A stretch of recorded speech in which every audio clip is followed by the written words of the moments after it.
شام کے اندھیرے میں وہ کہتی ہے کہ جلد سے جلد گھر پہنچو، اس لیے کہ امی میری انتظار کر رہی ہوں گی۔ وہ اس میں مجھ سے مسلسل رابطے میں تھی، وہ مجھے بتاتی جا رہی تھی کہ وہ کہاں کہاں سے گزرتی جا رہی ہے۔ وہ بہت خوش ہو رہی تھی اور بہت زیادہ اس کی ایکسائٹمنٹ تھی کہ اسے وہ علاقہ بہت ہی حسین و خوبصورت لگ رہا تھا۔ شام ہوتے ہوتے 6 بج گئے اور 6 بجے کے بعد وہ جو ہے وہ کہتی ہے ڈرائیور سے کہ تم اسپیڈ سلو مت کرو، تیز رکھو تاکہ میں جلد سے جلد اپنے گھر پہنچ سکوں۔ تو اس کے بعد پھر وہ ڈرائیور جو تھا وہ تیز گاڑی بھگانے کی کوشش کر رہا تھا۔ اس نے کہا تھا میڈم پیٹرول فل بھرا ہوا ہے اور آپ ٹینشن نہ لیں۔ وہاں سے چلنے کے بعد اسے احساس ہوتا ہے کہ اس نے کافی دیر کر دی ہے، اسے پہنچنے میں کافی دیر لگ جائے گی، جس کی وجہ سے امی کے بار بار فون اس کو آنے لگتے ہیں۔ وہ مجھے بتا رہی ہوتی ہے کہ امی کے میرے پاس بار بار فون آ رہے ہیں، امی کافی ورڈ ہیں، میں نے انہیں بتایا بھی نہیں کہ میں بلوچستان آ گئی ہوں۔ تو اس کے بعد جو ہے وہ ایک جگہ ہمیں محسوس ہوتا ہے کہ گاڑی اسٹک ہوئی ہوئی ہے اور کافی زیادہ رش ہمیں لگتا ہے۔ وہاں ہمیں پتہ چلتا ہے کہ یہاں کچھ تحریک چل رہی ہے، جس کی وجہ سے ہم واپس اس طرف پلٹ بھی نہیں سکتے تھے۔ تو ہم نے سوچا کہ اب ہم یہاں پہ 1-1.5 گھنٹہ 7:30 8 بج رہے تھے رات کے اور ہم وہیں پھنسے ہوئے تھے اور ہم لوگ کافی وہ خوفزدہ ہو جاتی ہے۔ خوفزدہ ہونے کے ساتھ ساتھ وہ مجھے بار بار کانٹیکٹ میں رکھی ہوئی تھی۔ میں اپنے فوجی دوستوں کو کہتا ہوں جو اگلے یونٹس پہ تھے کہ دیکھو یہ گاڑی کی حفاظت کرنا، اور یہ کہ اس گاڑی میں جو ہے وہ کافی خاص مہمان ہماری ہیں جو کہ جا رہی ہیں اور ان کے پاس جو ہے وہ سوائے ڈرائیور کے اور کوئی بھی ان کے ساتھ نہیں ہے، اس کا خاص دھیان رکھنا اس گاڑی کے نمبر کا۔ تو میرے فوجی دوست اور رینجرز والے کافی کانٹیکٹ میں ہوتے ہیں اور اس کا دھیان رکھ رہے ہوتے ہیں۔ اتنے میں وہ وہاں پہ جب اطلاع ملتی ہے کہ یہاں سے آپ جا ہی نہیں سکتے، انٹیریئر سندھ کے اندر داخل نہیں ہو سکتے، آپ کو واپس وہاں جانا پڑے گا، تو وہ دوبارہ سے گاڑی اپنی ساری گاڑیاں ریورس ہونے لگتی ہیں اور اس کے بعد وہ دوسری پہاڑی کی طرف چلی جاتی ہے۔ وہاں پہاڑی کے پاس اس کو لگتا ہے کہ جیسے کہ کوئی ایسے سائے ہیں جو کہ اس کو مسلسل دیکھ رہے ہیں۔ وہ بہت زیادہ ڈری ہوئی ہوتی ہے، اس کی بیٹری بھی فون کی ختم ہو رہی ہوتی ہے، اور اس کے بعد وہ 2-2 3-3 فون ہونے کے باوجود اس کا ڈرائیور کا بھی الگ فون ہوتا ہے، لیکن وہاں پہ کنیکشن نہیں ہو رہے ہوتے۔ وہ جیسے ہی کنیکٹ ہونے کی کوشش کرتے ہیں کسی بھی یونٹ سے تو وہاں پر سگنل ڈاؤن ہونے لگتے ہیں، اور جب تک وہ آگے پیچھے گاڑیاں گھما کے دیکھ رہا ہوتا ہے ڈرائیور اس کا کہ کسی طرح بھی وہ یہاں سے نکل سکے۔ اتنے میں ایک قبرستان سا آتا ہے جو کہ بتایا جاتا ہے، وہ پوچھتی ہے اپنے ڈرائیور سے کہ یہ ہم کہاں پہ کھڑے ہوئے ہیں، تو اس نے کہا میڈم اس کے برابر میں قبرستان ہے، جہاں سے عجیب قسم کی دہشتناک قسم کی آوازیں بھی آ رہی تھیں اور لگ رہا تھا جیسے کہ کوئی عورتیں چیخ رہی ہیں۔ اور اتنے میں وہ کہتی ہے کہ یہاں سے کسی بھی طرح گاڑی کو ہٹاؤ، میری جو دوست ہوتی ہے وہ کہتی ہے کسی بھی طرح اس گاڑی کو وہاں سے ہٹاؤ، اور وہ بہت زیادہ خوفزدہ ہو جاتی ہے۔ 8:30 بجے کا وقت ہوتا ہے، رات کا 9 بجے کا، اور وہ ابھی تک پہاڑیوں کے درمیان گھری ہوئی ہوتی ہے۔ میں خود بہت پریشان تھا، اتنا زیادہ میں اپسٹ ہو گیا کہ مجھ سے نہ کھایا جا رہا تھا نہ پیا جا رہا تھا، اور مجھے خود شرمندگی ہو رہی تھی، کاش میں اس کو یہ دعوت نہ دیتا بلانے کی یہاں پر۔ وہ مجھے بتاتی ہے کہ تمہیں نہیں پتہ کہ میرے ساتھ کیا کیا وہاں پہ ہو گیا۔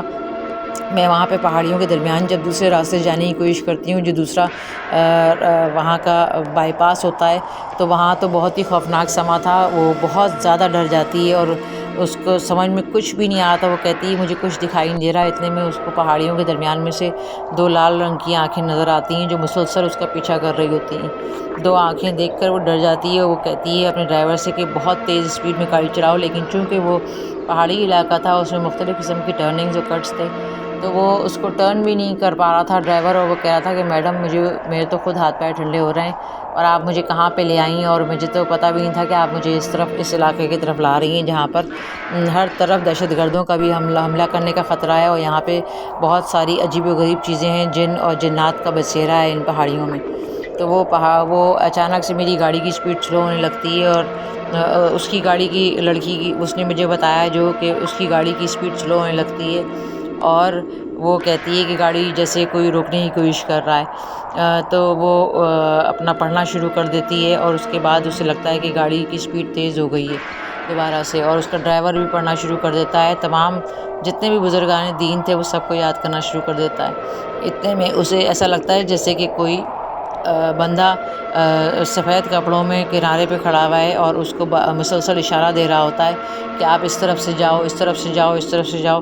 تو وہ ڈرائیور اسی طرف موڑ لیتا ہے تو سامنے دیکھتا ہے کہ وہ رینجرز کی چوکی نظر آتی ہے۔ رینجرز والے اس کو کہتے ہیں کہ آپ اس راستے سے نہیں، اس راستے سے جائیں، اور 2-3 بائکس والے جو ہوتے ہیں وہ ہمارے ساتھ گاڑی کے چلنا شروع کر دیتے ہیں، جو ہم دیکھتے ہیں۔ تو ایک بائک والے کا بالکل چہرہ نظر نہیں آ رہا ہوتا، حالانکہ وہ نہ ہیلمٹ پہنا ہوتا ہے نہ کچھ پہنا ہوتا ہے، خوف کے مارے ہماری اس کی بری حالت ہو جاتی ہے۔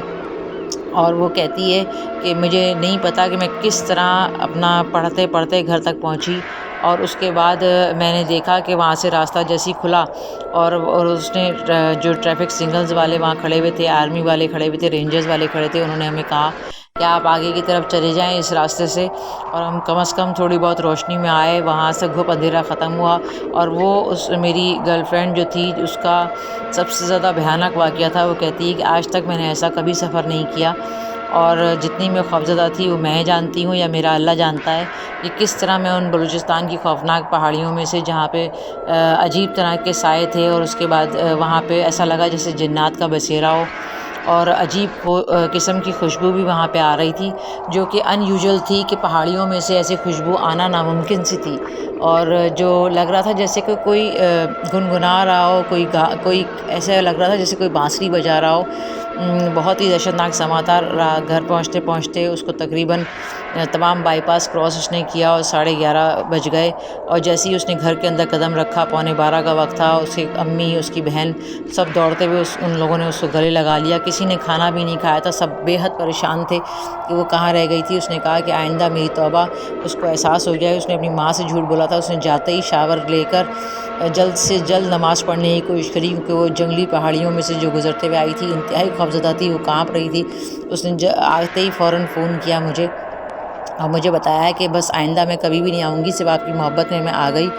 اور اس کے بعد مجھے اس پہ بھروسہ ایسا ہوا کہ اس جیسی معصوم اور زندہ دل لڑکی میں نے آج تک نہیں دیکھی، کہ اس نے میری خاطر اتنا بڑا رسک اٹھایا اور میرے لیے ملنے کے لیے وہاں تک آئی۔ اور جو میرے دوست بھی حیران تھے، حالانکہ مجھے بھی بہت زیادہ سزا ملی دیر سے جانے کی وجہ سے اپنے یونٹ میں، لیکن میں نے اس سزا کو بھی اگنور کر دیا، کیونکہ آج الحمدللہ آج وہی لڑکی میری زندگی کا حصہ ہے، وہ میری وائف ہے، اور یہ کہ ہم بہت زیادہ خوشحال زندگی گزار رہے ہیں ماشاءاللہ سے۔ وہ میرا ہر طرح ساتھ نبھانے والی بہت ہی پرہیزگار اور نیک لڑکی ہے۔ میں اس کی گواہی دیتا ہوں کہ اس جیسی پاک دامن اور نیک لڑکی میں نے آج تک نہیں دیکھی۔